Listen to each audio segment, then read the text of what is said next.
근데 그렇게 집단적으로 이루어졌는데 무엇이 불씨를 땡겼고 어떻게 소멸이 된 거지? 네. 또 그것이 지금은 없나? 이런 생각을 했죠.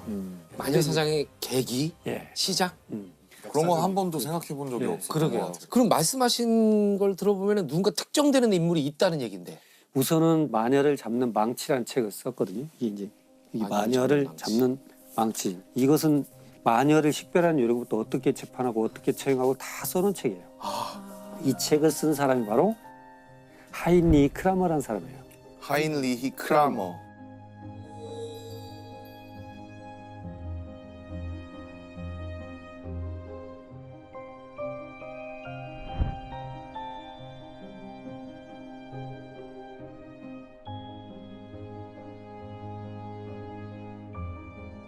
크라머는 어떤 놈입니까? 이 사람은 수도사거든요.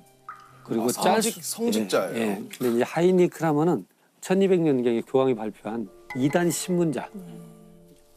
이단 재판을 종교 재판을 했던 신문관으로 임명돼서 각 지역을 돌아다니면서 이단 심판을 했던 분이에요. 근데 이분이 이제 문제는 워낙 처음 학생 때도 교우 관계가 그렇게 썩 매끄럽지는 않았대요. 다툼이 심하고 집요했고 그래서 친구를 그 학칙의 위반이라고 고발하기도 하고 권력 지향적이고 어떤 그 삐뚤어진 성향이 이단 심판자로 임명이 됐던 것 같아요. 나한테 마음에 안 드는 사람은 다 네네. 제거하고 싶고. 나 외에는 옳지 않아요.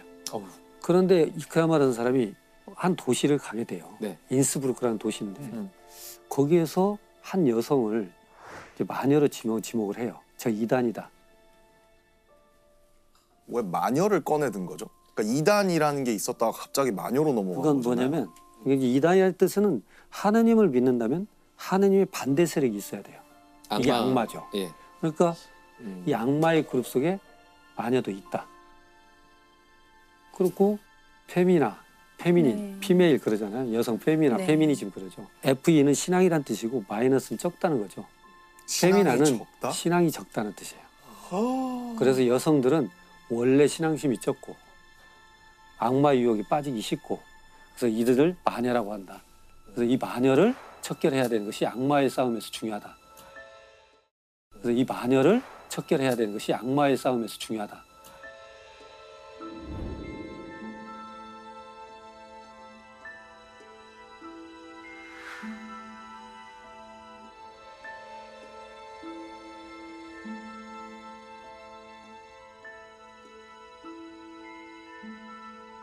근데 이제 그 크라머라는 사람이 이제 헬레나라는 그 여성인데 결혼을 했어요.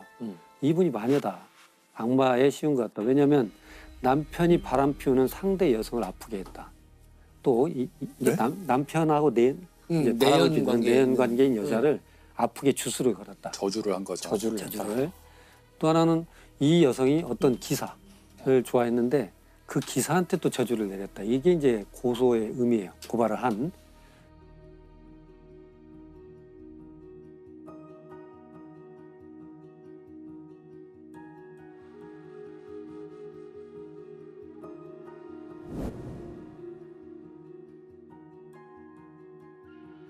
또 이 사람은 30명 정도 다시 같이 고발했거든요. 이게 그 인스부르크 주교랑 종교재판관들이 심판을 하다 보니까 도저히 이 수도사가 얘기하는 걸 믿을 수가 없어요. 그러니까 그 주교가 너 이 도시를 떠나라. 이상한 바보 같은 짓 하지 말고 추방을 해버려요. 그럼 크라머가 화가 나죠. 이 크라머가 자기가 잘못했다는 걸 인정하기 싫고 이 사람 용서는 안 되겠고 그래서 마녀를 식별하는 방법 재판에 이 책을 써가지고 마녀를 잡는 망치라는 이름으로 책을 낸 거예요.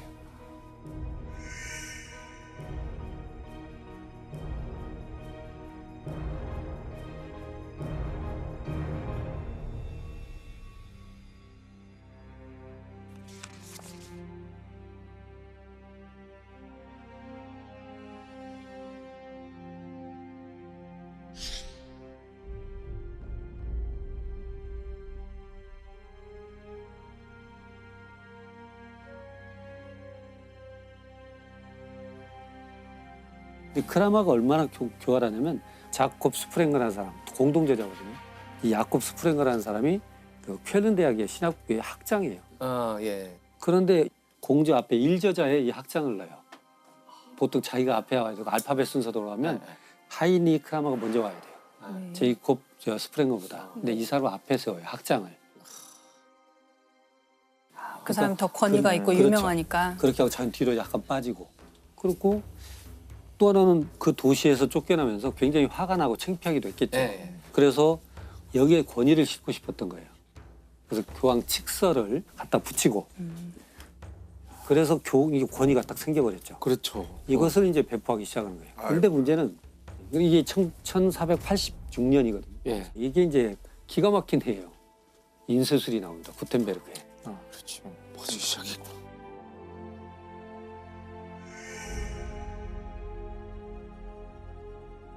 그래서 인쇄술이 딱 생겨버리니까 동시에 몇백 건이 만들어지는 거죠. 엄청난 한 29판 정도가 생겼고 이게 그래서 스테디셀러예요. 아.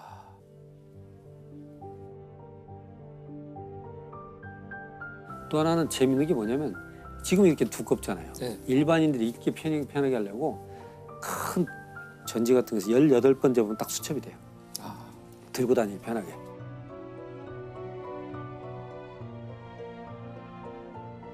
다이제스트를 만들었나요? 핸드북이죠. 마녀 식별 핸드북. 야. 그 교황청에서는 이게 나중에 보니까 말도 안 되잖아요. 네. 한 3년 지나서 이건 우리가 인정할 수 없는 책이다. 라고 교황청이 3년 만에 철회를 해요. 그런데도 불구하고 이미 팔려나가요. 이미 불불처럼 번진 이 거죠. 크라마 진짜 교활한 찌질이의 노르위에 전 세계가 수백 년 동안 놀아났네요. 그러니까. 근데 이것은 마녀를 증명하는 책이 아니고 마녀를 판별하는 책이에요.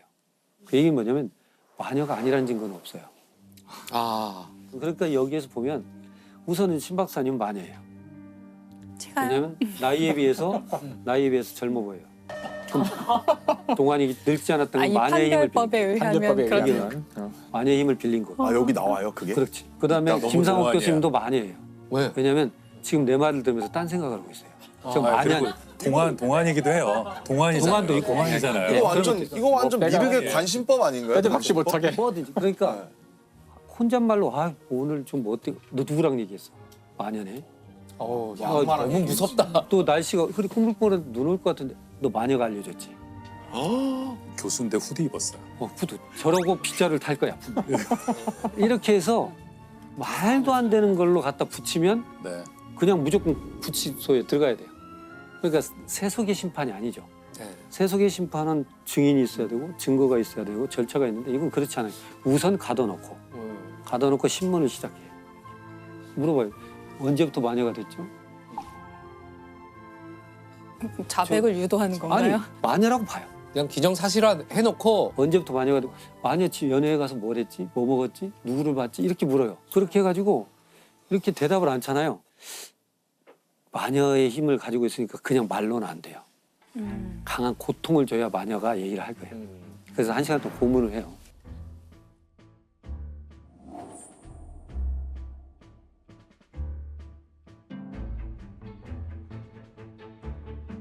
저 물고문 한번 말씀드릴게요. 물고문. 네? 물에다 빠뜨리면 물은 정화의식이 있어요. 깨끗하니까. 네. 그럼 손발을 묶습니다. 그럼 물에다 넣어요. 그럼 마녀는 물을 싫어하니까 뱉거나 빠져나올 거라고 보면 가벼우니까. 근데 못 빠져 가라앉죠. 그럼 마녀가 아니죠. 죽었네요. 죽었어요. 아. 이미 죽었어요. 그럼 빠져나오면 마녀죠. 불태워요. 이래주구나 또 저래주고. 이게 마녀 사냥. 이게 항변의 기여나 논리적인 것이 전혀 통하지 않는다는 거죠. 그 목적이 맞으면 그냥 희생양이 되는 거예요. 이게 다 그 크라머 씨가 다 적으셨다는 거죠 책에다가.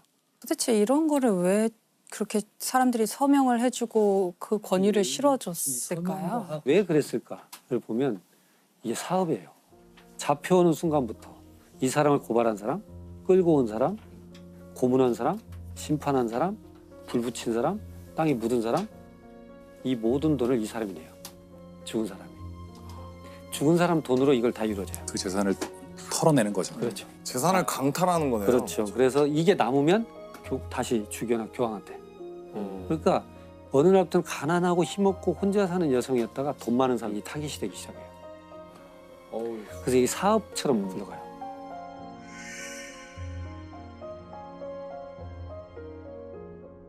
그러니까 통계가 정확하게는 않겠지만 300년 동안 자행됐다고 하셨는데 네, 네. 도대체 몇 분이나 그러니까 이제 돌아가셨을까요? 어떤 분은 많게는 뭐 숫자가 정확하지는 않은데 네. 제일 많이 얘기하는 분은 900만 명 정도 얘기하고 900만 명이? 어떤 분들은 뭐 10만 명 정도 얘기를 해요. 근데 이게 문제는 뭐냐면 유럽에 전체적으로 퍼져서 오랫동안 이루어진 거기 때문에 그 정확한 통계는 없어요. 아까 그 교수님이 얘기했을 때 주로 이제 마녀 사냥의 희생자는 힘없고 나약한 여성. 그런 데서 이제 돈 많은 사람 쪽으로 가게 됐죠. 네.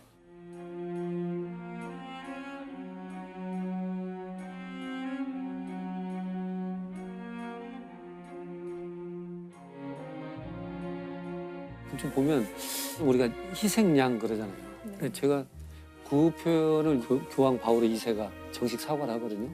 우리 교회는 유대인에 대한 차별, 이단에 대한 심판, 뭐 이민족에 대한 탄압, 또 마녀 사냥이라는 이름으로 굉장히 수치스러운 죄악을 저질렀다.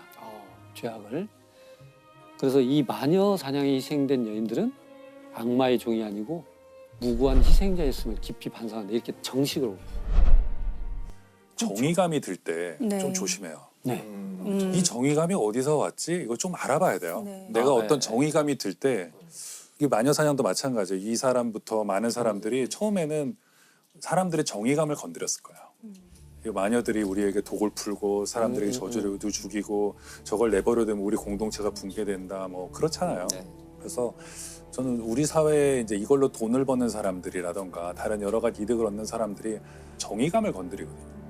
근데 정의를 실현할 매우 쉬운 지금 방법들이 많잖아요. 지금은 네. 우리가 어디 모일 필요도 없이 뭐 좋아요만 눌러도 되고 좌표 찍으면 뭐, 되죠. 그냥. 뭐 이렇게만 해도 되고 뭐 글 하나만 써도 되는 정말 간단했단 말이에요. 광장에 모일 필요도 없어요. 이제 네, 그 지금 도시락 싸가지고 그렇죠. 광장에 가서 화형을 지켜볼 필요도 없이 간단하게 정의감을 실현하고 잊어버릴 수 있잖아요. 사실 정의감이란 말이 이게 뭔가 옳다, 의롭다는 말인데 굉장히 위험한 말이거든요. 네. 그러니까 옳은 게 있으면 옳지 않은 게 있다는 거라서 그걸 누가 규정하는지가 중요한 거지 정의감만 추구한다고 되는 게 아니어서 그 전두환 정권이 내건 정의사회. 모토가 정의사회 네, 구현이었잖아요. 저희 기억나세요? 나는 네. 매일같이 막 집이 사방에 붙어있는 현수막은 다 정의상의 구였지만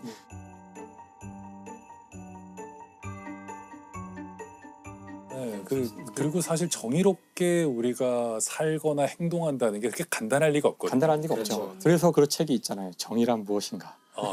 네. 정의라는 마약에 쉽게 취하면 안 되고 정의란 무엇인가 읽어야 되나요?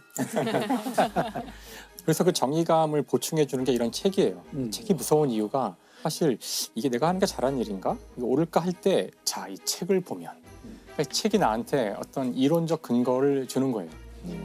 어떻게 보면 이 근대 사회란 것도 책에 기반을 두고 있어요. 우리 국가가 존재하고 우리 국가를 우리가 믿고 하는 이유는 진짜 몇 장 안 되는 헌법이라는 책에 쓰여 있는 글자들이 우리를 지탱하는 거거든요. 그렇죠. 그래서 어떻게든 글자로 박아 넣을 수 있으면 그거는 정의의 근본이 되는 어떤 그 옳다는 것의 기준이 돼요. 그래서 어떻게든 그걸 선점하려고 하죠. 네, 이게 너무 아이러니한 게 이게 책으로 쓰여 있었기 때문에 이 정의감이 실현된 거잖아요. 그렇죠. 마녀 사냥의 네, 경우에는. 무서운 책이 된 네, 거죠. 어떤 책이냐에 따라서 맞아요. 너무 다른 결과를 가져오기도 그런 하는 점에서 책을 하나 추천하고 싶은데 네. 공감의 배신이라는 책인데 어. 네, 들어보셨죠? 네, 알 것 같아요. 그게 뭐냐면 공감을 늘 좋다고만 말하잖아요. 공감 능력이 아, 있는 사람 예, 좋은 예. 사람이고 그렇지만 공감을 잘해주고 잘해주고 그렇지만 공감이 폭력적으로 할 수 있어요. 우리 편에게만 공감하고. 공감이 폭력이 될 수. 예, 예, 그렇죠. 그러니까 자기 편에게만 또는 자기가 생각하는 자기 의견에 맞는 사람들의 의견에만 굉장히 공감 능력이 발휘되는 거예요. 그게 확증 편향일 수. 확증 편향들이 막 그걸 더 강화하는데 이 사람들은 자기 편한테는 너무 공감하고 막 모금도 잘하고 도와주고 막 이러는데 적에게는 가차없죠. 가차없죠. 훨씬 더 정말 가혹하게 많이 대할 수 본 것 같아요. 간혹 그런 경우 있잖아요. 우리 이제 주변에서 보면은 이 사람이 우리 편이라서 너무 다행이다. 적이었으면 있죠. 정말 있죠. 여기 다 있죠. 너무 힘들어. 여기 야, 사람들은 여기 저기 다 했어요. 여기 다 있어요 지금. 그래서 연결해서 가자면 아까 김상욱 선생님이 책이 참 중요하다고 말씀하시고 그리고 우리 그 심채경 선생님은 이 책도 책이었다 네. 이렇게 말씀하셨잖아요. 그렇다면 어떤 책을 읽어야 우리가 제정신으로 살아갈 수 있을까? 그런 것도 한번 생각해 보면 좋을 것 같은데 저는 이 책처럼 이 책은 저는 어떤 특성을 갖고 있다고 생각하는데 나쁜 책의 특성을 갖고 있어요. 그러니까 인간을 간단하게 판별할 수 있다고 말하고 있어요.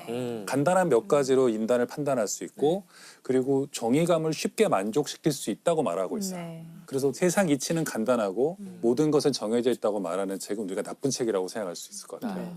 근데 반면 아까 그 정의란 무엇인가 같은 책은 마이클 샌델의 1장부터 간단하지가 않아요. 그래서 아무리 자율주행차가 안 되는 거라잖아요. 자율주행차가 기술적으로는 가능하대요. 거리를 다 돌아다닐 수 있지만 윤리적 판단을 맡길 수 없는 거죠. 네. 이게 다 가는데 여기에 어떤 80세 노인이 있고 여기에 10살짜리 아이가 있다면 둘 중에 하나를 쳐야만 할 때 판단을 내려야 되잖아요. 네. 그럴 때 늙었다는 이유로 이 80세 노인을 치라고 우리가 그걸 프로그램에 입력할 수 있겠냐는 거예요. 다시 말해서 윤리, 정의 이런 문제에는 간단한 게 하나도 없어요. 없다. 사실은 진실을 알려면 성실해야 되는데 사실 언제나 진실은 그것이 자연과학일 때조차도 너무나 복잡해서 이해하기 힘들어요.